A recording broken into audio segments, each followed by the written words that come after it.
రీసెంట్గా ఏసీ మీద ఒక వీడియో చేశాను. అయితే అందరూ ఎయిర్ కూలర్ మీద కూడా ఒక వీడియో చేయమని కామెంట్స్ పెడుతున్నారు. అయితే ఏసీని ఎయిర్ కూలర్తో పోల్చినప్పుడు ఉండే పాజిటివ్ పాయింట్స్ ఏంటి, నెగిటివ్ పాయింట్స్ ఏంటి ఈ వీడియోలో డిస్కస్ చేద్దాం. ఎయిర్ కూలర్ని కొనేటప్పుడు కొన్ని ఇంపార్టెంట్ పాయింట్స్ని మనం కన్సిడర్ చేయాలి. Okay, first negative points and positive points will discuss. ఏంటంటే ఏసీని కొనే ముందు ఏసీ కొనాలి అంటే ఒక 50,000 రూపీస్ వరకు మనం మంచి ఏసీ కావాలంటే ఒక 50,000 రూపీస్ వరకు పెట్టుకోవాలి. కానీ ఎయిర్ కూలరు ఒక 15,000లో వస్తుంది. కానీ ఏసీ ఒక రూమ్లోనే ఫిట్ చేయాల్సి ఉంటుంది. దాన్ని వేరే రూమ్కి మూవ్ చేయాలి అంటే అది చేయదు కాదు. కానీ ఎయిర్ కూలరు ఒక రూమ్ నుంచి ఇంకో రూమ్లోకి మార్చుకోవచ్చు. ఇన్స్టాలేషన్ ఛార్జెస్ చాలా తక్కువగా ఉంటాయి. కానీ ఏసీ ఇన్స్టాలేషన్ ఛార్జెస్ ఎక్కువగా ఉంటాయి. దానికి టెక్నీషియన్ కావాలి, చాలా ప్రాసెస్ ఎక్కువగా ఉంటుంది. సో కంపేర్ చేస్తే కూలింగ్ వైజ్ వచ్చేసి ఏసీ కొంచెం కూలింగ్ ఎక్కువగా ఉంటుంది, ఎయిర్ కూలర్ వచ్చేసి కొంచెం తక్కువగా ఉంటుంది. అయితే ఎయిర్ కూలర్ కొనాలి అనుకున్నప్పుడు కొన్ని విషయాలు మనం తెలుసుకోవాలి. 4 రకాల ఎయిర్ కూలర్స్ ఉంటాయి. ఒకటి ఏంటంటే పర్సనల్ ఎయిర్ కూలర్ ఉంటుంది, టవర్ ఎయిర్ కూలర్ ఉంటుంది, విండో ఎయిర్ కూలర్ ఉంటుంది, డిజిట్ ఎయిర్ కూలర్ ఉంటుంది.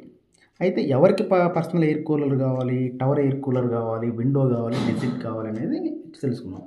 పర్సనల్ ఎయిర్ కూలర్ అనేది ఒక 2 మెంబర్స్కి సరిపోతుంది. ఒక చిన్న రూమ్ ఉండి ఒక 2 మెంబర్స్కి అయితే పర్సనల్ ఎయిర్ కూలర్ తీసుకోవచ్చు. ఒక 5,000 to 6,000లో మంచి ఎయిర్ కూలర్ వస్తుంది. టవరు విండో మీడియం రూమ్ ఉండి ఒక 4 మెంబర్స్ ఫ్యామిలీకి ఒక టవర్ ఎయిర్ కూలరు లేకపోతే విండో ఎయిర్ కూలర్ అనేది వస్తుంది. ఇంకోటి డిజిట్ ఎయిర్ కూలర్. ఈ డిజిట్ ఎయిర్ కూలర్ పెద్ద హాలులో పెడతారు. ఎక్కువగా హాల్లో కానీ ఎక్కువ మంది జనం ఉన్నప్పుడు ఈ డిజిట్ ఎయిర్ కూలర్ వాడతారు. కమర్షియల్ కూడా మీరు పెద్ద పెద్ద షాపుల్లో చూస్తూ ఉంటారు. సో దానికి డిజిట్ ఎయిర్ కూలర్ చూస్తూ ఉంటారు. అయితే మా రూమ్ చిన్నగా ఉంది అన్నట్లయితే ప్రిఫరబుల్ పర్సనల్ ఎయిర్ కూలర్కి వెళ్ళండి. కొంచెం మీడియం ఫ్యామిలీ అన్నట్లయితే మీరు టవర్ కానీ విండో ఎయిర్ కూలర్కి వెళ్ళడం బెటర్. వచ్చేసరికి బజాజ్ ఎయిర్ కూలర్ కానీ, ప్రాంప్టన్ కానీ, కెన్స్టార్ కానీ ఈ 3 బ్రాండ్స్లో ఏదో ఒకటి కంపల్సరీగా ప్రిఫర్ చేసుకోండి. నేను కెన్స్టార్ వాడుతున్నా, ఆల్మోస్ట్ 5 years నుంచి వాడుతున్నా. ఇంతవరకు ఏ ప్రాబ్లం రాలేదు. అదొకటి చూసుకోండి. ఇంకోటి ఏంటంటే కొనేటప్పుడు దాని వాటర్ కెపాసిటీ కూడా ఒకసారి చెక్ చేసుకోండి. వాటర్ కెపాసిటీ ఒకసారి కంపల్సరీ చెక్ చేసుకోవాలి. ఇంకోటి ఏంటంటే ఎయిర్ కూలర్కి పక్కన ఉండే కొన్ని ఉంటాయి.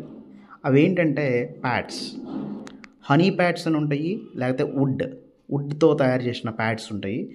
సో వుడ్తో కంపేర్ చేస్తే హనీ ప్యాడ్స్ అనేది ఎక్కువ రోజులు ఉండడానికి ఎక్కువ ఉంటుంది.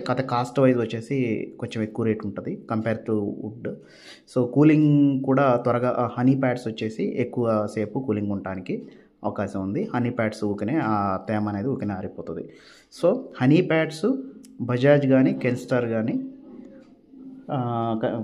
కానీ ప్రాంప్టన్ కానీ ఈ బ్రాండ్స్లో ఏదో ఒకటి